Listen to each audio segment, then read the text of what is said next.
আমি ভাবতেও পারিনি। আমার এই ব্যাগটা দেখে ও পাগল হয়ে যায়। ও দৌড়ে এসে আমার হাত থেকে ব্যাগটা কেড়ে নেয়। ব্যাগ থেকে লোহার মতো একটা জিনিস আমার পায়ের উপর পড়ে যায়। সুরেশ আমার গালে থাপ্পড় মারে আর বলে, তোমার সাহস কি করে হয় আমার জিনিসে হাত দেওয়ার? কারোর জিনিসে না বলে হাত দিতে নেই। তোমার মা বাবা এটাও তোকে আমাকে শেখায়নি। আর কোনোদিন যদি দেখেছি আমার জিনিসে হাত দিতে, তাহলে আমি তোমাকে মেরে ফেলব। আমি কাঁদতে শুরু করি আর কাঁদতে কাঁদতে ঘর থেকে বেরিয়ে যাচ্ছিলাম। তখন সুরেশ আমার হাতটা চেপে ধরে বলে, এই কথাটা যদি বাড়ির আর কেউ জানতে পারে, তাহলে আমার থেকে খারাপ আর কেউ হবে না। কথাটা মাথায় রেখো। আমি ঘরের এক কোণায় বসে সারা রাত কাঁদতে থাকে। আমার মনে হয় সুরেশের নিশ্চয়ই কোনো সমস্যা আছে, হয়তো কোনো মানসিক সমস্যা আছে, বা কেউ ওর ওপর কোনো জাদু করেছে। না হলে নতুন বউয়ের গায়ে কেউ এভাবে হাত তোলে? পরের দিন সকালে আমি আমার পিসিকে ফোন করি। কাল রাতে কি ঘটেছে সেই ব্যাপারে আমি তাকে কিছু বলি না। আমি শুধু তাকে বলি, আমাকে এমন কোনো বাবার সন্ধান দিতে পারো, আমাকে সাহায্য করতে পারবে? পিসি বলে যে গ্রামে আমি আছি, সেখানে একজন নামকরা বাবা আছেন, তাই তার কাছে যা, তিনি তোকে সাহায্য করবেন। তার পরের দিন আমি বাপের বাড়ি যাওয়ার বাহানায় আমার ছোট ভাইকে নিয়ে বাবার আশ্রমে যাই। আমার ছোট ভাইয়ের বয়স ৬ বছর ছিল। সে সবকিছুই বুঝত না। সেই বাবার বয়সও বেশি ছিল না।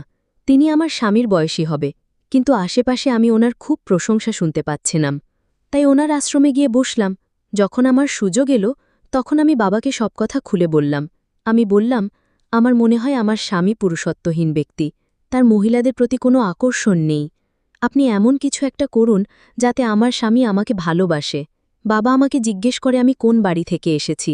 আমি আমার শ্বশুরবাড়ির নাম বলি না, কারণ আমি চাই না আমার স্বামী বিষয়টা জানাজানি হোক। আমি অন্য একটা ভুল ঠিকানা দিয়ে দিই। বাবা বলেন, আজকাল এসব খুব বেশি হচ্ছে। জানি না আজকালকার ছেলেমেয়েদের কি হয়েছে, মেয়েদের ছেলেদের প্রতি আকর্ষণ নেই, আর ছেলেদের মেয়েদের প্রতি আকর্ষণ নেই, যেন উল্টো গঙ্গা বইছে। তুমি কোনো চিন্তা করো না মা, তোমার সমস্যার সমাধান আমি করব। একটা লেখা লিখে দেব। সেই লেখাটা তুমি রোজ তোমার স্বামীকে জলে গুলে খাওয়াবে। এমনটা তোমাকে ৩ দিন করতে হবে, রোজ রাত্রিরে।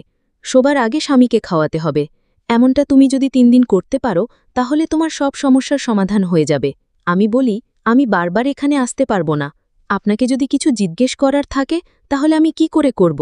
বাবা বলেন, তুমি আমার নাম্বারটা লিখে নাও, আর নাম্বারটা কোনো মহিলার নামে সেভ করো, যাতে কেউ বুঝতে না পারে। পাশে একজন মহিলা বসেছিলেন। তিনি বললেন, বাবা খুব ভালো মানুষ, তিনি সবাইকে সাহায্য করেন না, না হলে উনি তোমাকে তার নাম্বার দিতেন না। এখানে আসতে বলতেন, এখানে এলেই তোমাকে পয়সা দিতে হবে। আমি বাবার নামটা সেভ করে নিলাম, আর বাবাকে ১০,০০০ দিয়ে ওখান থেকে চলে গেলাম। প্রথম দিন তো আমি সুরেশকে লেখাটা জলে গুলে খাইয়ে দিলাম। প্রথম দিন আমি কোনো পার্থক্য দেখতে পেলাম না। পরের দিন আমি আবার সেই লেখাটা আমার স্বামীকে খাইয়ে দিলাম। সেই দিন রাত্রে একটা অদ্ভুত ঘটনা ঘটল।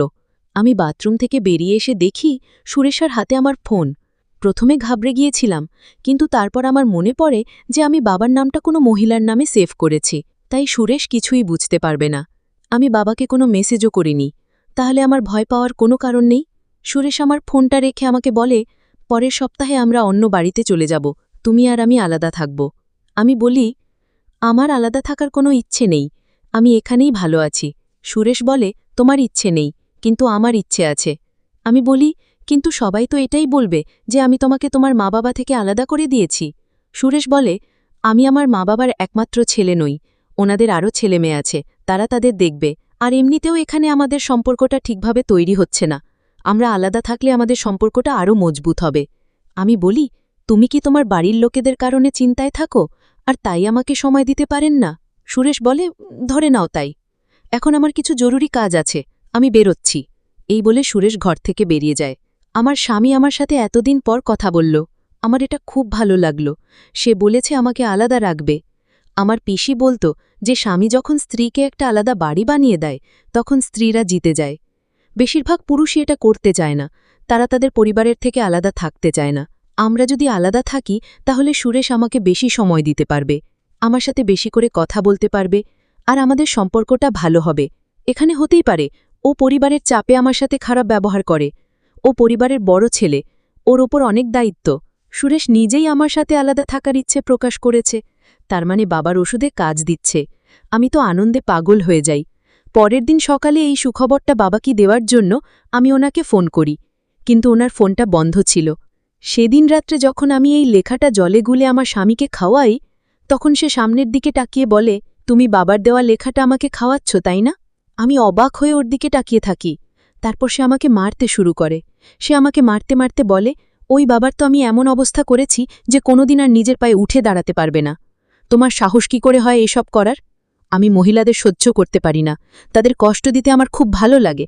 তাই তো আমি তোমাকে এখান থেকে দূরে কোথাও নিয়ে যাচ্ছিলাম, যাতে ওখানে গিয়ে আমি তোমার উপর ভালো করে অত্যাচার করতে পারি। আমি চিৎকার চেঁচামেচি শুরু করে দিই। বাড়ির লোকেরা এসে দরজা ধাক্কা দিতে শুরু করে। আমি অনেক কষ্টে গিয়ে দরজা খুলি। আমার অবস্থা দেখে সবাই চমকে ওঠে। আমার ভাগ্য ভালো যে আমার মা বাবাও তখন এই বাড়িতে এসেছিল।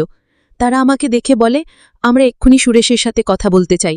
আমি বলি, তোমরা আমাকে এক্ষুনি এখান থেকে নিয়ে চলো, আমি আর এক মুহূর্ত এ বাড়িতে থাকতে চাই না। আমি আমার মা বাবার সাথে বাড়ি ফিরে আসি। পরে আমরা খোঁজখবর নিয়ে জানতে পারি যে সুরেশ মহিলাদের ওপর অত্যাচার করে। এর আগেও ২-৩ জন মহিলার সাথেও এমনটাই করেছে। যে মহিলা আমাকে সাবধান করতে এসেছিল সে সত্যি কথাই বলেছিল, কিন্তু তখন আমি ওনার কথা বুঝতে পারিনি। আমরা আরও জানতে পারি যে বাবা আমাকে সাহায্য করেছিলেন, তাকে সুরেশ মিথ্যে কথা বলে তার কাছে ডেকে এনে খুব মেরেছে। তিনি এখন হাসপাতালে। আমার পরিচিত একজন উকিল ছিল, তাকে দিয়ে আমি ডিভোর্সের কেস করাই। আমার ডিভোর্স হয়ে যায়, কিন্তু আমার জীবনটা বরবাদ হয়ে যায়। ৬ বছর আমি বাড়িতে বসে থাকি। আমার জন্য কোনো ভালো সম্বন্ধ আসছিল না। তারপর ৬ বছর পর আবার একটা সম্বন্ধ আসে, যার সঙ্গে আমার বিয়ে ঠিক হয়। তার আগে স্ত্রী মারা গেছে, তার ২ জন ছেলে আছে। মা বাবা আমার বিয়ে দিয়ে দেয়। একদিন আমি জানতে পারি যে সুরেশের একটা বড় অ্যাক্সিডেন্ট হয়েছে। সে এখন বিছানায় পড়ে আছে, আর তার দেখাশোনা করার মতো কেউ নেই। তার ২ পা ওকেজো হয়ে গেছে।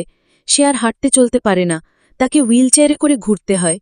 এটা শুনে প্রথমে আমার খারাপ লাগে, কিন্তু তারপর মনে হয় এটা ভগবানের মার। আমার মতো মেয়েরা যাদের ওপর অত্যাচার করেছে, আমাদের ভগবান উপর প্রতিশোধ নিয়েছে। এখন আমার যার সঙ্গে বিয়ে হয়েছে সে খুব ভালো মানুষ, খুব ভালোভাবে আমার খেয়াল রাখে। তার ২ জন ছেলে আছে যারা আমাকে মা বলে ডাকে। মা ডাকটা শুনতে আমার খুব ভালো লাগে। আমি আপনাদের বলছি, আপনারা মেয়েদের বিয়ে দেওয়ার আগে খুব ভালো করে খোঁজখবর নেবেন, কারণ এটা আপনার মেয়ের সারা জীবনের প্রশ্ন। সে যদি কোনো খারাপ ছেলের হাতে পড়ে যায় তাহলে তার পুরো জীবনটাই শেষ হয়ে যাবে। মেয়ের বিয়ে দেওয়ার আগে এটা দেখবেন না যে ছেলেটার কত টাকা আছে, এটা দেখবেন সে কেমন মানুষ। আজ আমি মাঝে মধ্যে রাত্রে ঘুমের মধ্যে ভয়ে আটকে উঠি, শুধু এটাই ভাবি, সুরেশ আমার জন্য পুরো প্ল্যান সাজিয়ে রেখেছিল।